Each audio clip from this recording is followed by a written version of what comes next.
Welcome to the Encouragement for Work podcast with your host, Mark Griffin, founder and owner of In His Name HR. Each week, Mark interviews nationally known thought leaders from corporate America, higher education, churches, and ministries. His goal is to bring you great ideas that help engage your employees, shift your culture toward higher performance, and increase employee loyalty at the organization you lead. Each episode features an idea or process that's made a tremendous impact on employees and employers alike. Now sit back, relax, and listen in as he delivers encouragement today through this episode's special guest. Hello and welcome to our podcast. My name is Mark Griffin and I will be your host. Today we are welcoming Arturo Del Rio Jr. to our podcast, where we're going to talk about creating and retaining a high-performance sales team culture without creating competition. You know, we work with organizations all over the United States and we run into this issue all the time. How do you develop a great sales culture? How do you lead that team to success? And most importantly, do it from a kingdom perspective, doing it without dishonesty, doing it with integrity, and doing it with forthrighteousness. So today, I'd like to welcome Arturo. Arturo, would you like to tell us a little bit about your background and we'll get into the topic? Sure. Well, it's a pleasure to be on here, Mark. I love your stuff, man. So it was really, really exciting for me when you asked me to participate in this. But just, a little bit about me. I'm a serial entrepreneur, been in big corporate. I started a little candy sales operation in my Catholic school, which they didn't appreciate because it affected their sales. So Sure. I've been at this for a long time. My first business I actually owned, believe it or not, when I was a teenager. I was about 13 years old and I started a little entertainment company, playing and singing, which actually grew into something pretty large up until my later 20s. I had everything from a big band to DJs, party rentals. And by the time I got out of high school, I had quite a flourishing little business. I even had, I think, 17 photographers working for me. So long story short, I continued in that world, opened up a wine distribution organization before I could legally drink. It was very fun getting pulled over by police officers with open containers in my car and a license to do so before I could drink, let me tell you. But anyway, I had an accident that time and, this inebriated driver hit me from behind and it really kind of put me out of commission for nearly a year. And while I was laid up there, I realized my businesses were so dependent on me that it was really impacted. And when you're, in your early 20s, you have no idea. You make all those rookie mistakes. And that was really what influenced me into, one, getting into technology, but two, understanding the importance of scaling. And it's very hard to scale without sales, right? And without people that can really go out there and crush it and move your products in a really godly manner, ensuring that they're out there to help buyers and prospects identify solutions they need and helping them, with that process. But long story short, after that, I got into technology, ended up running global sales for an IBM company, went over to an organization called Sungard Availability Services, who invented disaster recovery. I had the highest performing sales teams there. I was the highest individual performer there, same thing at IBM, and ultimately opened up application development companies, AI companies, and now I'm one of the partners and owners of Pro Life Payments. Excellent. Now, brother, this is really, we were attracted to interview you today because we have so many listeners that have businesses, they're Christian-owned businesses, and they have businesses. And we do a lot of recruitment for our clients as well in the area of sales.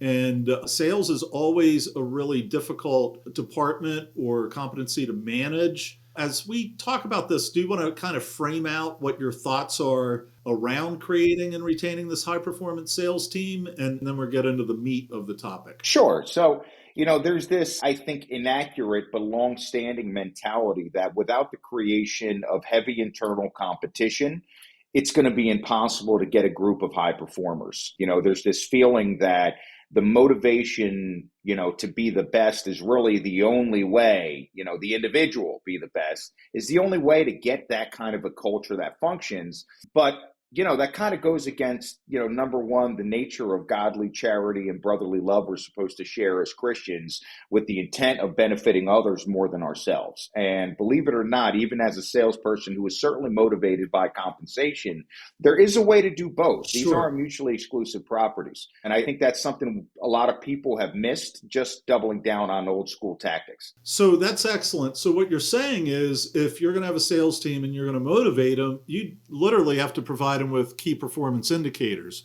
What's the KPI? How are we going to measure it? What are your goals? What are your objectives? So what are some of the KPIs you've used in the past with your sales teams to give them kind of like a dashboard, an update, and keep them motivated as they sell? Well, I'll tell you where it all starts with the two sides, not just the KPIs, but, compensation dictates behavior. Excellent. That's just how it goes. So instead of creating a competitive model where it is only beneficial to you for you to win, I came up with this system years ago. I'm sure there's others who have come up with similar approaches, but it's almost like a Christian brother, system where you're helping the person behind you flourish, and it benefits you economically to do so. So the idea being, imagine, you hire a group of sales folks, and you have a new person coming on. You have a team lead. Well, what if the team leader was compensated for how successful and how quickly he could make those behind him attain that same success? What if then after those first, let's make it simple with 3 people, right? Sure. You hire the first, you show them how to run the show, how to win, how to understand their clients. And then what you do is you create a compensation model that benefits him to bring up the next Exactly. one, right? Yep. So now you have one person whose focus isn't just his own success or her success. You've created a basis for a culture where stretching out your hand, helping others in front of yourself really ultimately creates an ecosystem where, people are coming for that purpose and intent in mind. Again, if everybody comes to take, we're left with nothing. Exactly. But if everybody comes to give, we have more than we need.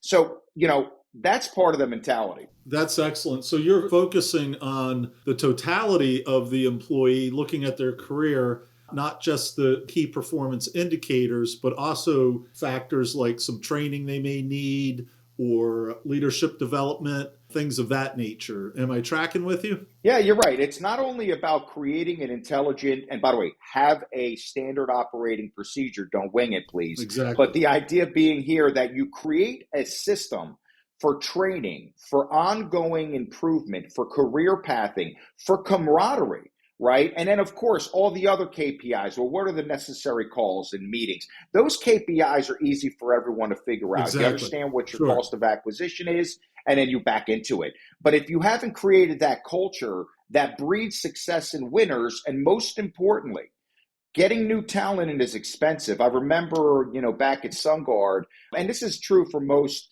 kind of upper scale solution sales folks. You're talking about $150,000, $200,000 base salaries, folks. Oh, at least. To replace a functional employee, it's crazy. Sure. It costs you 1.5 years salary to replace one person. At least. But when you've created an ecosystem of help, Sure, where people can't wait to jump over each other to ensure you're successful, because that means their success. What does that also breed, apart from productivity? Exactly. Retention, employee retention. And that's something that people, I think, overlook in sales. They think about compensation, but they don't realize that the atmosphere they create Sure. is really the largest indicator of retention. And what else does that affect economically? Searching for other new talent. Absolutely. When you work somewhere you love, you can't wait to tell people. Yep. And, what was funny is, we work with external recruiters, and I will tell you the HR folks there, they were not of your caliber, to say that in a gracious manner. They were picnic creators. Thank you for the compliment, and I'll pray for that organization. Well, it's too late for them. They're gone now. They're defunct. Yeah, they all got Sure. sold out. They actually ended up selling and everything. But long story short, my team recruited 3-1 over the professional recruiters. Why? Because we created an atmosphere where Exactly. everyone was getting paid. A winning People loved culture. each other. They loved coming to work. And it was important, Mark. No, I totally agree. And what you're getting at is, and back, I put my HR hat back on, is you're really cultivating an atmosphere of high performance. And literally, it's the infusion of your mission, your vision, and your values that create that excitement within your organization. And I've found that, and I've talked to thought experts nationally about this, and we continue to talk about it, is most organizations today that aren't successful are lacking the agility, the ability, or the support of having the integration of their mission, vision, values. Therefore, our firm comes in and talks to employees. They don't know why they're there. They don't know where they're going.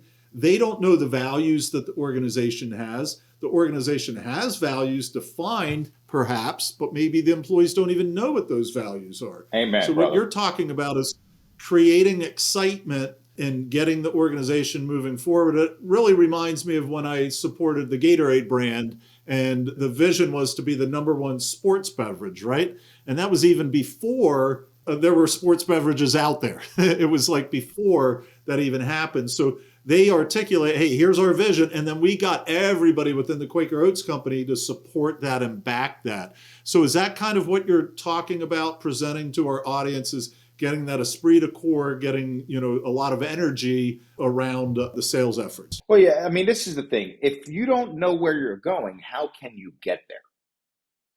You understand? And I think you hit the nail on the head. You can create a great culture within a small portion of the organization, but if everyone doesn't know which way to row the boat, ultimately that boat's going to sink because somebody's going here, somebody's going there. And it's about creating a cohesive culture, an understanding. And listen, from the person in the mailroom to the CEO, everyone should understand the intrinsic impact they have on those outcomes and why they are important. And this is something that I think people not only miss, but actually almost poo-poo and don't care about. Well, he doesn't need to know what. Well, listen, you tell me what you've done well in life that you didn't understand the why and how you impacted it. And I'll tell you that that's going to work here in corporate America too. It makes absolutely no sense, but that's most organizations. And that's why most organizations fail, have high turnover, miserable employees. I read this recently. 87% of people in America, it's not that they dislike, they hate. Hate was the word used, their job. Well, why is that? Because they're not part of a bigger vision. They're not treated as part of a group. They're not, Arturo. And that's our life. That's our life every day. It really is as an HR firm. And sadly, it's not just in for-profit Christian-owned businesses that we support. Sadly, it's across, as you're aware, we support ministries and churches and Christian camps and Christian colleges.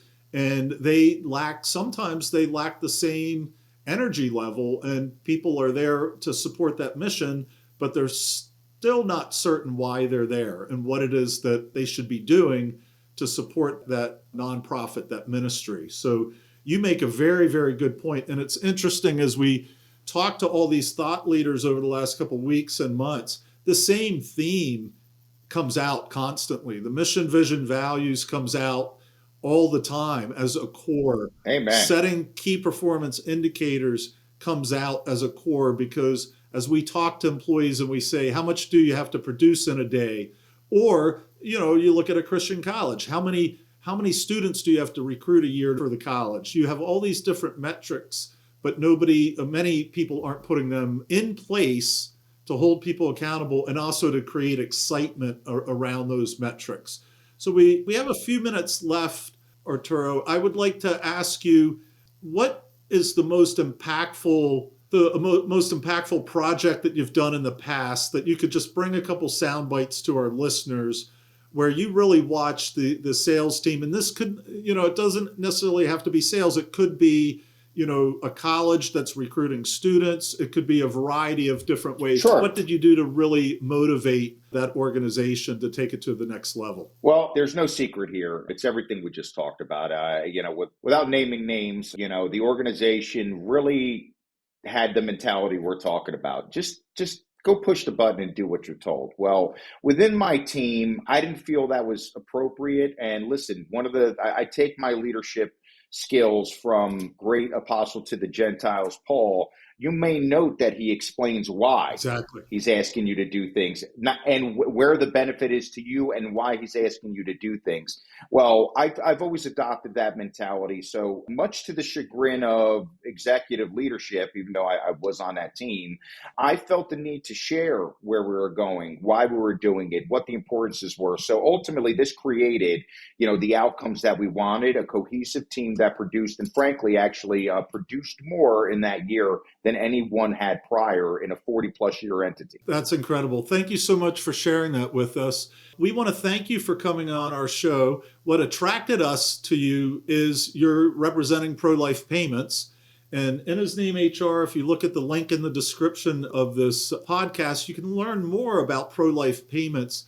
I was intrigued as a business owner, as a CEO, when they reached out to me, because I didn't realize that some of these payment systems were supporting initiatives that many people, conservatives or not, don't support. So learn more about Pro-Life Payments. I'd like to give Arturo a minute or two to talk about Pro-Life Payments. Sure. And then we will close. Thank you. Yeah, so Pro-Life Payments was created really as an answer to mainstream processors that are actively investing and participating in, frankly, ungodly behaviors and organizations. So what we do, we exist to become the world's largest pro-life donor. We offer payment services for and nonprofits. We match or beat rates. We even have cash flow improvement tools for folks using QuickBooks, and offer, really a really cool nonprofit donor management system. In our world, we'd call that a sales and marketing CRM, Mark. But we offer all these services really to help others. That's excellent. So not only do you offer the payment processing, you also help businesses grow and prosper so that they can advance the kingdom in the areas in which they're doing business. Amen. And we donate 15% of our gross to help mothers and save babies. That's incredible. And that's why we're attracted to you. You're very like-minded, your organization. We're very excited about our relationship long term. So I want to bless you and thank you for being on the show, Arturo. And we'll have you back on in a couple months. God bless. Bye-bye now. Thank you. God bless, brother. Talk soon. Bye-bye. This episode of Encouragement for Work has been brought to you by Job Shepherd. Post-COVID-19 recruitment has been unquestionably hard for employers, with many struggling to find quality employees in the aftermath. Religious exempt employers have had an especially difficult time. Welcome to Job Shepherd, a platform that will change all of this for you. Job Shepherd was created to meet the demand by Christian employers, including ministries, camps, churches, colleges, and Christian for-profit companies in their search for qualified job candidates. Now, for a limited time only, employers post a job for free. Job seekers, come join us. You are always free. Learn more at www.jobshepherd.com.